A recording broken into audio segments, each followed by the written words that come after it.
The Ministry of Transportation has a huge job this year. For 9 months last year, the ministry asked for input from British Columbians on how to improve transportation. It received thousands of suggestions and is now working on a plan. Getting from point A to point B is a big deal when you live in northern BC, and the Transportation Minister heard that message loud and clear, receiving 12,000 suggestions for improvement on the province's different transportation corridors. There is a tremendous desire to see continued investment on our major highway corridors, so Highway 97, Highway 16 in this part of the province, but also a desire to see increased investment, additional resources on secondary highways and side roads. Highway 16 has become such an issue for communities along it. A meeting was held last year with the minister. The highway was upgraded to a Class A highway, but there are still problems.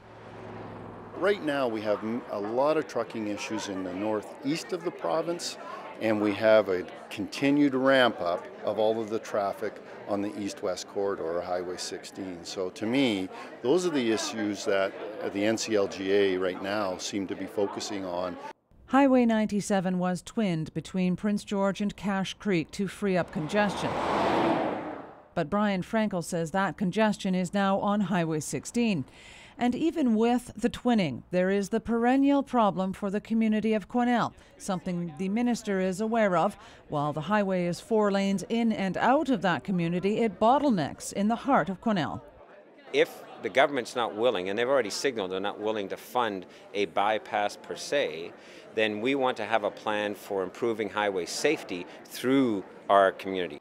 Stone says with 12,000 submissions from British Columbians, the ministry has its work cut out and the timeline is brief. We're sifting through all of that feedback, and we are finalizing our BC on the Move 10-year transportation plan, which it's a tremendous honor to be the minister responsible for pulling this blueprint together because it will serve as our blueprint for investment for the next decade. Stone says the suggestions were not restricted to highways. They included airports, transit, cycling paths, and everything in between. Cheryl Jan, CKPG News.